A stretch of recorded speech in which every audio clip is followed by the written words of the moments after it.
মাটির দেয়াল বাঁশের ছাউনি কেমন জানি হবে রে, একা একা কেমনে থাকবি অন্ধকার ওই কবরে। দাদা গেল বাবা গেল কেউ তো ফিরে এলো না, এমনি ভাবে যেতে হবে বুঝিও মন বুঝে না, এমনি ভাবে যাইতে হবে কেউ তো ববে রবে না। বাইরে তুমিও কবরের যাত্রী আমিও কবরের যাত্রী, কি নিয়ে কবর দেশে রওনা দিলা? রাসূলের জামানায় রাসূল সাল্লাল্লাহু আলাইহি ওয়াসাল্লাম সাহাবীদেরকে নিয়ে জান্নাতুল বাকি গুরুস্থানে হাঁটতেছেন আর কবরগুলো ঘুরে ঘুরে দেখতেছেন। কয়েকটা কবর দেখলেন, দেখার পরে রাসূল সাল্লাল্লাহু আলাইহি ওয়াসাল্লাম মুস্কি মুস্কি হাসতেছেন। কিছু দূর যখন গেলেন একটা কবর দেখার পর রাসূলের চেহারাটা মলিন হয়ে যায়, রাসূল যেন কেমন যেন করতেছে। সাহাবীরা জিজ্ঞাসা করে, ওগো ইয়া রাসূলুল্লাহ, এতক্ষণ আপনি কবর দেখা মুস্কি মুস্কি হাসলেন, এই কবরটা দেখার পরে আপনি কেন আপনার চেহারাটা যেন কেমন বিবর্ণ হয়ে গেছে, আপনি যেন কান্না করতেছেন? আল্লাহর নবী ডাক দিয়ে কয়, ও আমার সাহাবীরা, এই কবরটার মধ্যে শাস্তি হইতেছে। আল্লাহ, এই কবরটার মধ্যে শাস্তি হইতেছে। আল্লাহর নবী কবরটার উপরে হাত রাইখা দোয়া করলেন, কিন্তু কবরের আযাব মাফ হইতেছে না। সাহাবীদেরকে নিয়ে দোয়া করলেন, কবরের আযাব কিছুতেই মাফ হইতেছে না। আল্লাহর নবী সাহাবীদেরকে বললেন, হে আমার সাহাবীরা, তোমরা মদিনার শহরে যাও, গলিতে গলিতে ডাক দিয়া বইলা দাও, কে একটা কবরের মধ্যে আযাব হইতেছে, তোমরা সকলেই এখানে আসো, নবীজি তোমাদেরকে নিয়ে দোয়া করবে। সাহাবীরা ঘোষণা করার পর মদিনা শহরের অলিত গলি থেকে সমস্ত মানুষগুলো জড়াও হইল। জড়াও হওয়ার পরে আল্লাহর নবী তাদেরকে নিয়ে দোয়া করলেন। দোয়া করার পরও কিন্তু কবরের আযাব কিছুতেই বন্ধ হইতেছে না। আল্লাহর নবী এমন সময় ঘোষণা করলেন, হে আমার সাহাবীরা, মদিনার আশেপাশে যতগুলো গ্রাম আছে প্রত্যেকটা গ্রামে ঘোষণা করিয়া দাও। সমস্ত গ্রামে ঘোষণা করিয়া দেওয়ার পর প্রত্যেকের কবরের কাছে, আপন জনের কবরের কাছে আইসা দাঁড়ায়া দোয়া শুরু করলেন। নবীজি তাকায়া দেখলেন যেই কবরের মধ্যে আযাব হইতেছে ওই কবরের লোকটা আসতেছে না।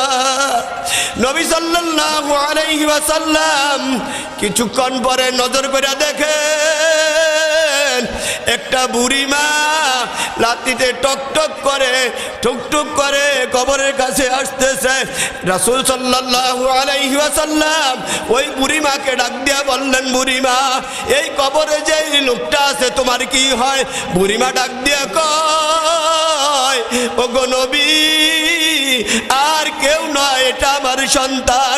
আল্লাহর নবী ডাক দিয়ে কয়, ও বুড়ি মা, তুমি তোমার সন্তানটাকে ক্ষমা করিয়া দাও, তোমার সন্তানের কবরের মধ্যে আযাব হইতেছে। বুড়ি মা ডাক দিয়ে কয়, গো ইয়া রাসূলুল্লাহ, আপনি সব কথা কইয়েন, কিন্তু আমাকে মাফ করার কথা বলিয়েন না। এই সন্তানটা আমাকে যে আঘাত দিয়েছে আমি তাকে ক্ষমা করতে পারবো না। এই কথা বলার পর আল্লাহর নবী বলেন, ওগো বুড়ি মা, তুমি যদি তোমার সন্তানকে মাফ নাই করো, আল্লাহ তোমার সন্তানের কবর আযাব মাফ করবে না। কি হয়েছে একটু খুলা বলো। বুড়ি মা ডাক দিয়া কয়, গো ইয়া রাসূলুল্লাহ, যখন আমার এই সন্তানটা গর্ভে তখন তার বাবা মারা যায়। সে দুনিয়াতে আসার পর আমি অন্যের বাড়িতে কাজ করে এনে তাকে আমি লালন পালন করে বড় করলাম। যখন সে প্রাপ্তবয়স্ক হয় সে আমার অগোচরেই অন্য এলাকার মধ্যে বিয়া করে ফেলে, আমি তাও মাইনা নিলাম। কিন্তু ইয়া রাসূলুল্লাহ, একদিন একদিন গভীর রজনীতে আমি ঘুমিয়েছিলাম, আমার পুত্র কাজ করে যখন বাড়ি ফিরল, তার স্ত্রী কি যেন তার কাছে বলছে।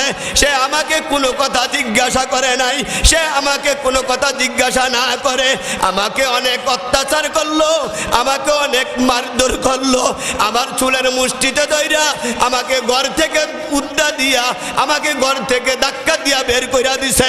আমি তখন আল্লাহর কাছে দোয়া করছি, আল্লাহ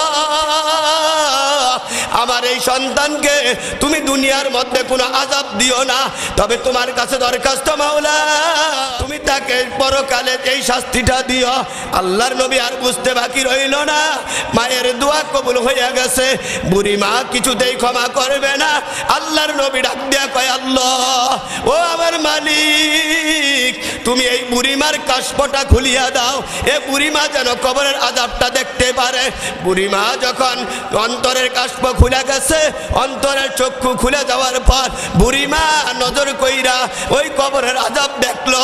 কবরের আযাব দেখতেছে যে সন্তানের আযাব হইতেছে এবং একটা ফেরেশতা বারবার আইসা মুগুর দিয়া তাকে আঘাত করতেছে।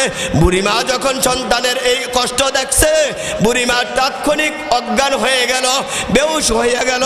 যখন জ্ঞান ফিরে আসছে, বুড়িমা ডাক দিয়া কয়, ওগো ইয়া রাসূলুল্লাহ, ইয়া হাবিবাল্লাহ, আমার সন্তানের কবরে আযাব হইতেছে, আমার সন্তানের কবরের মধ্যে আযাব হইতেছে, আমার সন্তানকে কবরের মধ্যে একটা ফেরেশতা গুরুজ দিয়ে আহার দিতেছে। ওগো ইয়া রাসূলুল্লাহ, ইয়া হাবিবাল্লাহ, আমি আমার সন্তানকে ক্ষমা করে দিছি, আপনিও আমার সন্তানকে ক্ষমা করে দেন এবং আল্লাহর কাছে ক্ষমা চাই, আল্লাহ যেন আমার সন্তানকে মাফ করে দেয়।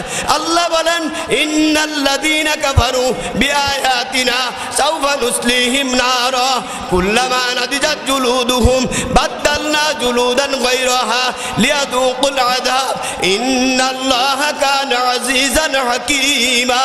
আল্লাহ বলেন, হে দুনিয়ার বান্দারা, যারা আমার নিদর্শন সমূহকে অস্বীকার করো, যারা আমার হুকুম মানো না, তাদের জন্য আমি প্রস্তুত রেখেছি জাহান্নামের আযাব। জাহান্নামের আযাবে ফালানোর পরে জাহান্নামের আগুনে তোমার শরীরের চামড়া গোশতগুলো খেয়ে ফেলবে।